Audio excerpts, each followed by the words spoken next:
بسم اللہ الرحمن الرحیم۔ السلام علیکم دوستو، ہمیشہ کی طرح آج بھی آپ کے لیے اصلاحی اور معلوماتی دلچسپ ویڈیو لے کر آپ کی خدمت میں حاضر ہوا ہوں۔ دوستو، آج کا یہ ویڈیو بہت خاص ہونے والا ہے، اس لیے دوستو آج کے اس ویڈیو کو ضرور پورا دیکھیں۔ دوستو، تاریخ گواہ ہے کہ حضرت عیسیٰ علیہ السلام کے ظاہر ہونے پر لگ بھگ 6 صدیاں بیت چکی تھیں اور دنیا خدا کے پیغمبروں کی معرفت حاصل کی ہوئی حق کی سچائی کو بھلا چکی تھی۔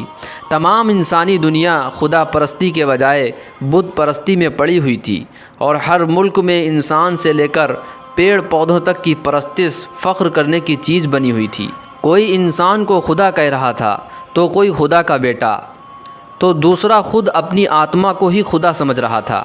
سورج کی پوجا، چاند کی پوجا، جانور اور پیڑوں پتھروں کی پوجا، آگ پانی ہوا مٹی کی پوجا خوب زور و شوروں سے ہو رہی تھی، اور نہیں ہو رہی تھی تو صرف اللہ کی عبادت اور اللہ کی پوجا نہیں ہو رہی تھی۔ دوستو، اللہ کی سنت یعنی خدا کی ہدایت و ضلالت کے قانون نے ماضی کی تاریخ کو پھر دہرایا، اور حق کی غیرت نے فطرت کے رد عمل کے قانون کو حرکت دی، یعنی ہدایت کا سورج سعادت والے برج سے نکلا اور چاروں طرف چھائی ہوئی شرک و جہالت رسم و رواج کی اندھیریوں کو فنا کر کے دنیا کو علم و یقین کی روشنی سے جگمگا دیا۔ 12 ربیع الاول سن 571 عیسوی کو مکہ کی سرزمین پر عبد المطلب کے بیٹے عبداللہ کے گھر آمنہ کے یہاں حضرت محمد صلی اللہ علیہ وسلم کی پیدائش ہوئی۔ دوستو، آپ صلی اللہ علیہ وسلم کی ولادت کی تاریخ اکثر علماء 8 ربیع الاول کہتے ہیں، لیکن صحیح اور مستند قول یہ ہے کہ 9 ربیع الاول کو آپ صلی اللہ علیہ وسلم دنیا میں تشریف لائے۔ اے اللہ، وہ صبح کتنی سعادتوں والی تھی جس نے کائنات کو رشد و ہدایت کے نکلنے کی جاندار خبر سنائی، اور وہ گھڑی کتنی مبارک تھی جو دنیا کے لیے خوشخبری کا پیغام لائی۔ دنیا کا ذرہ ذرہ زبان حال سے وہ نغمے گا رہا تھا کہ وقت آ پہنچا کہ اب دنیا سے بدبختی دور ہو اور خوش بختی سے دنیا بھر جائے، شرک و کفر کا پردہ چاک ہو اور ہدایت کا سورج روشن ہو۔ دوستو، خاتم الانبیاء حضرت محمد صلی اللہ علیہ وسلم کے والد کا نام عبداللہ اور والدہ کا نام آمنہ تھا۔ ابھی ہدایت کا سورج اس دنیا میں نکلا نہیں تھا اور حضرت آمنہ کے مبارک پیٹ میں امانت کے طور پر موجود تھا کہ والد کا انتقال ہو گیا۔ غرض جب آپ کی مبارک پیدائش ہوئی تو اس سے قبل ہی آپ کو یتیمی کا شرف حاصل ہو چکا تھا۔ پیدائش کے 7ویں دن دادا عبد المطلب نے آپ کا عقیقہ کیا اور نام محمد رکھا۔ اسی طرح والدہ کی طرف سے آپ کا نام احمد رکھا گیا۔ احمد نام بھی اسی سے پہلے کسی کا نہیں رکھا گیا تھا۔ مطلب یہ کہ ان دونوں ناموں کی اللہ تعالیٰ نے حفاظت کی اور کوئی بھی یہ نام نہ رکھ سکا۔ احمد کا مطلب ہے سب سے زیادہ تعریف کرنے والا۔ اپنی والدہ کے بعد آپ نے سب سے پہلے صوبیہ کا دودھ پیا۔ صوبیہ نبی کریم صلی اللہ علیہ وسلم کے چچا ابو لہب کی باندی تھی۔ ان کو ابو لہب نے آپ کی پیدائش کی خوشی میں آزاد کر دیا تھا۔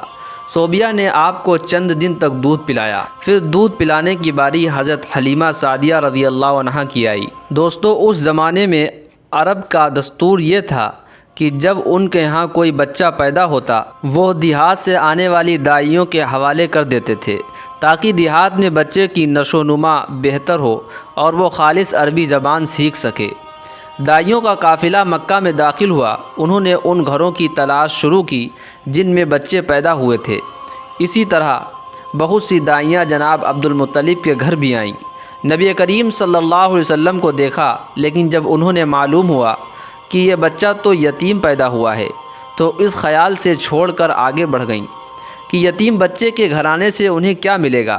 اسی طرح دائیاں آتی رہیں جاتی رہیں، کسی نے آپ کو دودھ پلانا منظور نہ کیا، اور کرتی بھی کیسے؟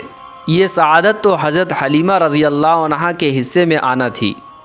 دوستو، کیونکہ حضرت حلیمہ رضی اللہ تعالی عنہا کی سواری جو آپ کی اونٹنی تھی بڑی کمزور تھی، اس لیے آپ بڑی دیر میں آ پائیں، اور آنے والی پہلے کی عورتوں نے پہلے ہی اپنے اپنے بچوں کو لے لیا اور لے کر چلی گئیں۔ پھر آپ نے یہ دیکھا سب عورتوں کو کوئی نہ کوئی بچہ مل گیا ہے اور اب صرف وہ بغیر بچے کی رہ گئی ہیں، اور اب کوئی بچہ باقی نہیں بچا۔ ہاں، ایک یتیم بچہ ضرور باقی ہے جسے دوسری عورتیں چھوڑ کر چلی گئیں۔ حلیمہ سعدیہ رضی اللہ عنہا نے اپنے شوہر عبداللہ بن حارث سے کہا، خدا کی قسم مجھے یہ بات بہت ناگوار گزر رہی ہے کہ میں بچے کے بغیر جاؤں، دوسری سب عورتیں بچے لے کر جائیں، یہ مجھے طعنہ دیں گی، اس لیے کیوں نہ ہم اسی یتیم بچے کو لے لیں۔ عبداللہ بن حارث بولے، کوئی حرج نہیں، ہو سکتا ہے اللہ اسی بچے کے ذریعے ہمیں خیر و برکت عطا فرما دیں۔ چنانچہ حضرت حلیمہ سعدیہ رضی اللہ عنہا عبد المطلب کے گھر گئیں۔ جناب عبد المطلب اور حضرت آمنہ نے انہیں خوش آمدید کہا۔ پھر آمنہ انہیں بچے کے پاس لے آئیں۔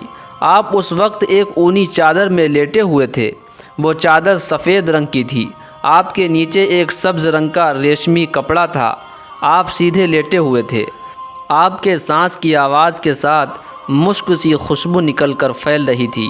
حلیمہ رضی اللہ عنہا آپ کے حسن و جمال کو دیکھ کر حیرت زدہ رہ گئیں۔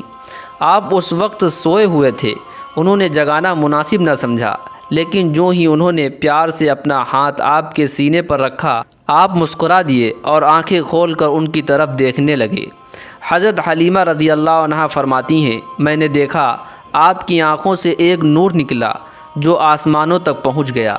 میں نے آپ کو گود میں اٹھا کر آپ کی دونوں آنکھوں کے درمیان جگہ پر پیار کیا۔ پھر میں نے آپ کی والدہ اور دادا عبد المطلب سے اجازت چاہی اور بچے کو لے کر قافلے میں آ گئی اور قافلہ پھر روانہ ہوا۔